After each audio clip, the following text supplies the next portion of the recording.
इस वीडियो में बेटा हमने लिगेंड को डेंटिसिटी के बेसिस पर जाना था। उसी में नेक्स्ट है बेटा एम्बीडेंटेट लिगेंड। एम्बीडेंटेट लिगेंड, तो चलिए जानते हैं क्या है एम्बीडेंटेट लिगेंड। तो यहाँ बताया गया बेटा ligands which have two donor atom and can bind through any one of the atom is called ambidentate ligand. तो ऐसे लिगेंड जिनके पास दो डोनर एटम होते हैं और वो किन दोनों में से किसी भी एक एटम के साथ क्या कर सकते हैं, बॉन्ड बना सकते हैं, यानी कोऑर्डिनेट बॉन्ड द्वारा सेंट्रल मेटल एटम से जुड़ सकते हैं। तो ऐसे लिगेंड को हम लोग नाम देते हैं बेटा एम्बीडेंटेट लिगेंड। जैसे कि हम बात करें NO2 आपका एक एम्बीडेंटेट लिगेंड है। क्यों? क्योंकि यहाँ ऑक्सीजन अपने ऊपर लोन पेयर रखे है और ऑक्सीजन के ऊपर निगेटिव चार्ज है। इसका मतलब ये ऑक्सीजन के साथ भी बॉन्ड बना सकता है और नाइट्रोजन के साथ भी बॉन्ड बना सकता है। ठीक है, तो वही चीज़ बताया गया बेटा NO2 जिसको नाइट्राइट आयन बोलते हैं can bind through nitrogen as well as through oxygen. ठीक है, इसलिए ये आपका क्या है, एम्बीडेंटेट लिगेंड है। ठीक, सेकंड एग्जांपल में बेटा हम बात करते हैं CN, तो साइनाइड आयन है।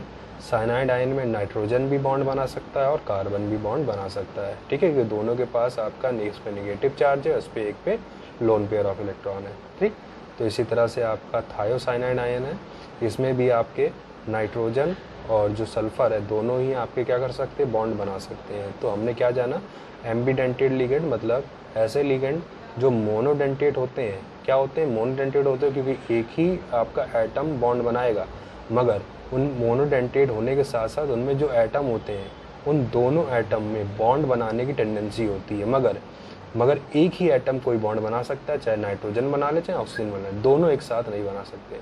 तो होते तो मोनोडेंटेट है, मगर उसमें दो डोनर एटम होते हैं और कोई भी एक डोनर एटम कोऑर्डिनेट बॉन्ड बना सकता है। तो ऐसे लिगेंड को हम लोग नाम देते हैं एम्बीडेंटेट लिगेंड। ठीक है, अब नेक्स्ट है बेटा जिसको हम लोग नाम देते हैं चिलेटिंग लिगेंड, और इसके द्वारा जो इफेक्ट क्रिएट होता है उसे नाम देते हैं बेटा चिलेट इफेक्ट। ठीक है, chelating ligand and chelate effect. तो चलिए जानते हैं क्या है। तो बताते हैं when a polydentate ligand bind to a central metal ion and form a ring then it is called chelating ligand. ठीक है, तो यहाँ बात हो रही है उन लिगेंड की जिनके पास दो या दो से ज़्यादा डोनर एटम होते हैं, यानी मोनोडेंटेट लिगेंड को छोड़ करके। तो कहते हैं कि जब भी कोई polydentate ligand central metal atom से क्या करता है, बॉन्ड बनाता है, तो उस वहाँ पर वो उसके साथ एक रिंग टाइप का स्ट्रक्चर फॉर्म करता है, यानी उसके साथ एक रिंग बना लेता है।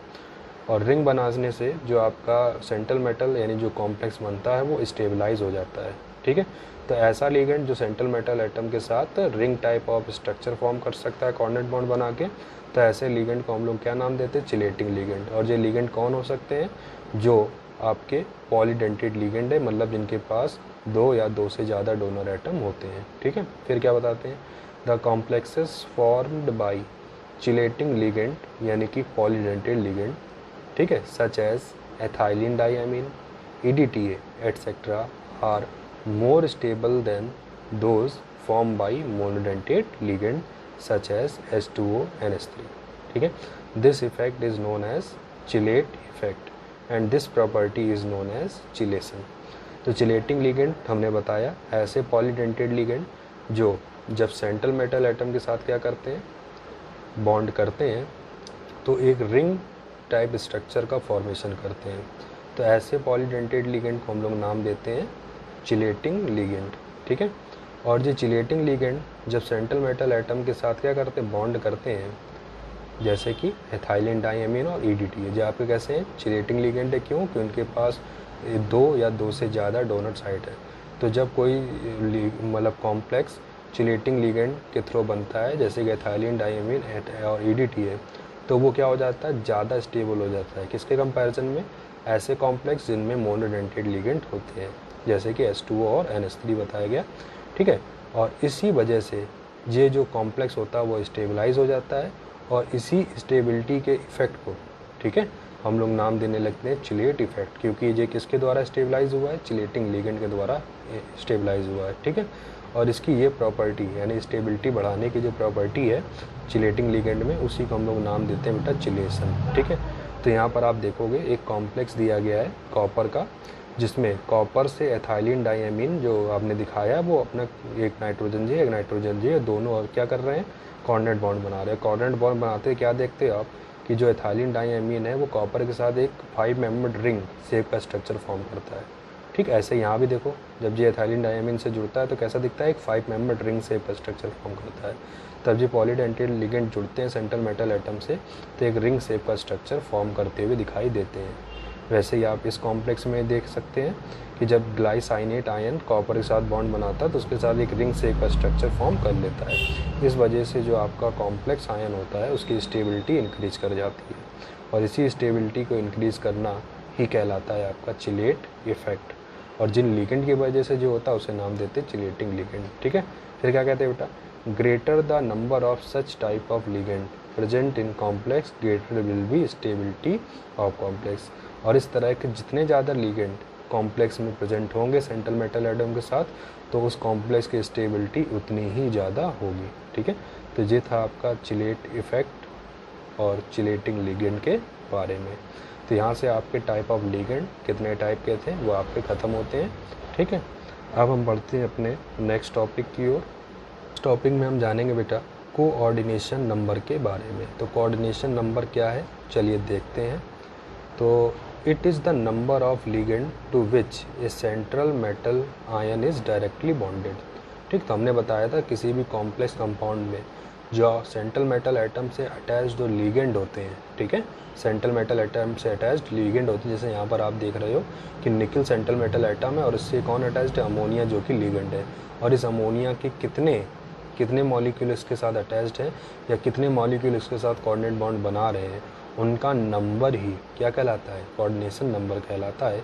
तो वही बोला गया है बेटा, it is the number of ligand which is to which a central metal ion is directly bond. ठीक है, तो जो नंबर ऑफ लिगेंड होते हैं जिनसे क्या होता है central metal atom directly bonded होता है तो उसे हम उसका क्या नाम देते हैं बेटा, कोऑर्डिनेशन नंबर।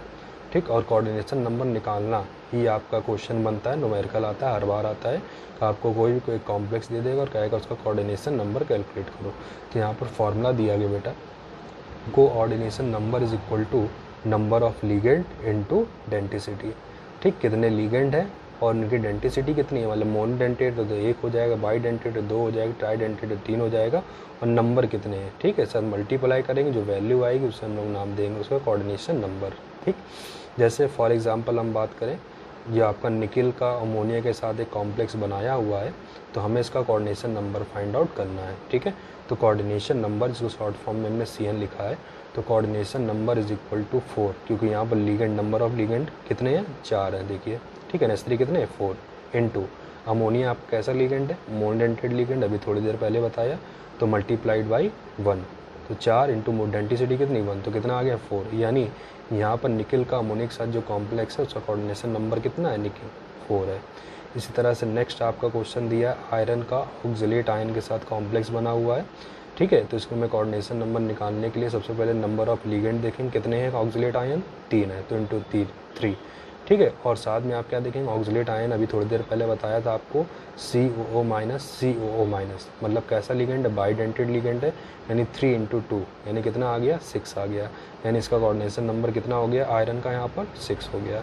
तो इस तरह से आप कोऑर्डिनेशन नंबर क्या होता है और coordination number of the complex आप कैसे कैलकुलेट करोगे, इस तरह से आप इसको निकाल सकते हैं।